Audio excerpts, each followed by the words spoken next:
Saudara, saat ini kita akan mempelajari panggilan surgawi yang terakhir kepada umat manusia di atas dunia ini yang terdapat dalam buku Wahyu pasal 14 ayat 6 sampai 12. Inilah yang disebut Alkitab sebagai pekabaran tiga malaikat. Ya, saya heran banyak orang yang lahir Kristen tetapi tidak mengenal akan istilah pekabaran tiga malaikat. Padahal ini yang ada di jantung buku Wahyu dan ditujukan kepada umat manusia agar bersiap bagi kedatangan.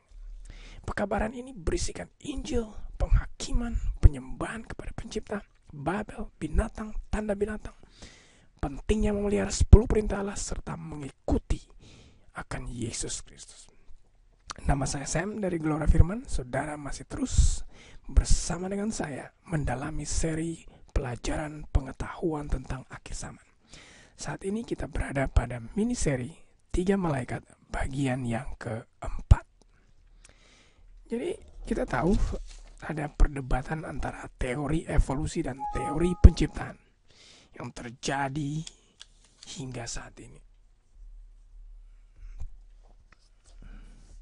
Waktu saya berkunjung ke Grand Canyon, Amerika Serikat, saya membaca keterangan yang menyatakan bahwa lembah ini telah terbentuk berjuta-juta tahun yang lalu. Saudara juga mengetahui bahwa menurut teori ini, nenek moyang kita berasal dari kera atau gorila atau monyet.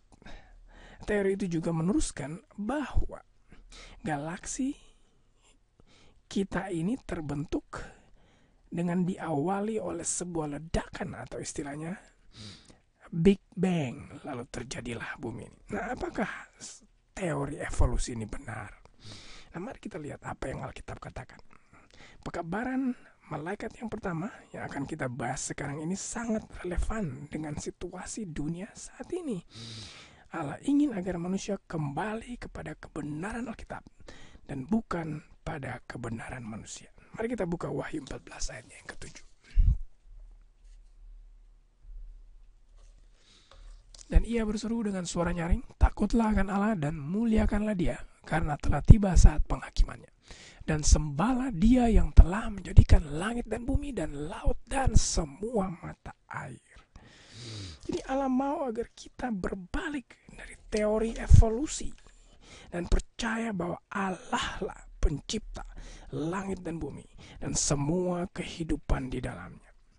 Allah mau agar pekabaran ini disampaikan dengan nyaring ke seluruh dunia. Coba saudara pikir, teori evolusi ini sama halnya seperti misalnya Hurricane Sandy yang baru saja lewat, datang dan menghantam sebuah pekarangan yang berisikan ribuan mobil bekas, junk car lot. Lalu tiba-tiba sesaat kemudian, bang, terbentuklah pesawat Boeing 747.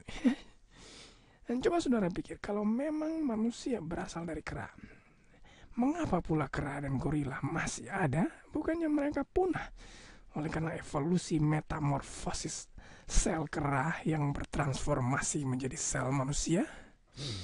Kalau orang sebetulnya menerima akan teori ini, otomatis mereka tidak percaya adanya Allah pencipta. Jadi mereka tentunya tidak punya harapan tentang masa depan. Mereka tidak percaya tentang adanya surga. Tidak ada pikiran untuk hidup kekal dengan Allah. Sehingga berakhir dengan apa? Depresi, tanpa tujuan hidup dan tanpa pengharapan hidup. Kalau memang percaya manusia itu berasal dari kera, ya bertingkahlah seperti binatang. Tidak perlu standar moral. Jadi standar baik dan jahat tidak perlu. Tidak ada pertanggungjawaban. Tidak ada kesadaran adanya penghakiman. Jadi indahnya pekabaran malaikat pertama yang kita sudah baca tadi, yang terdapat dalam buku Wahyu 14 ayat 7 adalah pertanggungjawaban kita pada masa penghakimannya. Oleh karena kita adalah ciptaannya, akan menyadarkan kita bahwa ada juru selamat yang penuh kasih, yang akan mengampuni, menolong, dan mengubah kita untuk hidup sejalan dengan standar moral Allah. Saudara bisa lihat ayat yang ke-6 sebelumnya. Ayat 6 itu berisikan tentang Injil kekal Yesus Kristus. Ayat lain dalam buku Wahyu yang menyatakan bahwa Allah adalah pencipta terdapat dalam Wahyu 4 ayat 11. Ya Tuhan dan Allah kami, Engkau layak menerima puji-pujian dan hormat dan kuasa, sebab Engkau telah menciptakan segala sesuatu, dan oleh karena kehendak-Mu semuanya itu ada dan diciptakan. Sangat jelas Allah itu penuh dengan kuasa.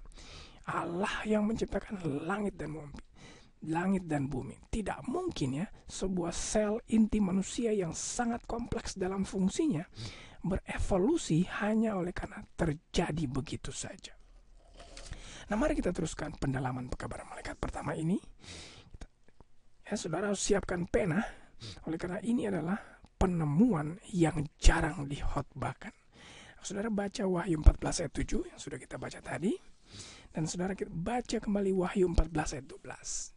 Jadi 14 ayat 7 dan 14 ayat 12. 14 ayat 7, dan ia berseru dengan suara nyaring, takutlah akan Allah dan muliakanlah Dia, karena telah tiba saat penghakimannya, dan sembahlah Dia yang telah menjadikan langit dan bumi dan laut dan semua mata air. Ayat yang ke-12. Yang penting di sini ialah ketekunan orang-orang kudus yang menuruti perintah Allah dan iman kepada Yesus. Sekarang kita baca Keluaran 20 ayat 8 sampai 11. Keluaran 20 ayat 8 sampai 11. Ingatlah dan kuduskanlah hari Sabat. 6 hari lamanya engkau akan bekerja dan melakukan segala pekerjaanmu. Tetapi hari ke-7 adalah hari Sabat Tuhan Allahmu, maka jangan melakukan sesuatu pekerjaan. Engkau atau anakmu laki-laki, atau anakmu perempuan, atau hambamu laki-laki, atau hambamu perempuan, atau hewanmu, atau orang asing yang di tempat kediaman. Sebab 6 hari lamanya Tuhan menjadikan langit dan bumi, laut dan segala isinya, dan Ia berhenti pada hari ke-7. Itulah sebabnya Tuhan memberkati hari Sabat dan menguduskannya. Kalau saudara baca ketiga ayat ini, saudara tentunya bisa menarik kesimpulan daripadanya. Ya, yang kalau saya baca dan saya bisa tarik kesimpulan, kedua ayat, ya, Wahyu pasal 14 ayat ke-7 dan Wahyu pasal 14 ayat ke-12 itu semuanya mengutip dari Keluaran 20 ayat 8 sampai 11. Nah, kalau saudara perhatikan baik-baik Keluaran 20 ayat 8 sampai 11 itu merupakan hukum keempat dari 10 perintah moral Allah yang diberikan Tuhan kepada Musa di Bukit Sinai. Nah, apa sebetulnya artinya ini? Artinya adalah apa? Sabat hari ke-7 adalah hari peringatan yang harus kita sucikan untuk mengingat bahwa Allah adalah pencipta langit dan bumi dan semua kehidupan termasuk kita di dalamnya. Allah melalui pekabaran 3 malaikat mau agar manusia menyembahnya, oleh karena Dia adalah pencipta mereka, dengan cara menyucikan Sabat hari ke-7. Ini adalah pekabaran akhir zaman, pekabaran menjelang kedatangan yang kedua kali, pekabaran yang sangat relevan dengan kita yang hidup pada hari-hari terakhir ini. Allah mau agar kita berpaling dari teori evolusi, kembali kepada teori penciptaan. Allah mau agar Dia disembah dengan mengingatkan kembali manusia bahwa ada satu hari yang khusus yang perlu manusia sucikan untuk menyembahnya. Kalau evolusi memiliki pahlawan yaitu Charles Darwin, maka Alkitab juga memiliki pahlawan yaitu Sabat hari yang ke-7. Nah, pernahkah saudara merenungkan mengapa ada 7 hari dalam seminggu? Itu kan sebetulnya berasal dari Alkitab, di mana Allah menciptakan langit dan bumi dan segala kehidupan di dalamnya selama 6 hari, lalu berhenti dan menyucikan Sabat hari yang ke-7. Nah, kalau saudara pelajari dan dengan seksama akan Alkitab, Sabat hari ke-7 adalah tanda dan jawaban terhadap semua perdebatan tentang penciptaan dan evolusi. Karena Sabat menunjuk kepada Dia, pencipta langit dan bumi. Kalau saja semua percaya pada hari Sabat, hari yang ke-7, maka tidak ada teori evolusi. Maka tidak ada teori yang mengatakan bahwa umur daripada Grand Canyon itu berjuta-juta tahun lamanya. Tidak ada teori yang mengatakan bahwa manusia berasal dari kera. melainkan kita semua akan sadar bahwa kita berada di sini, di dunia ini, oleh karena diciptakan oleh Allah, menurut peta dan teladannya sendiri. Pada hari yang ke-6 dari rangkaian penciptaannya selama 6 hari, lalu dia pun berhenti pada hari yang ke-7. Itulah pekabaran malaikat yang pertama yang terdapat dalam Wahyu 14 ayat 6 dan 7 yang harus disampaikan dengan nyaring sebelum kedatangan Yesus yang kedua kali.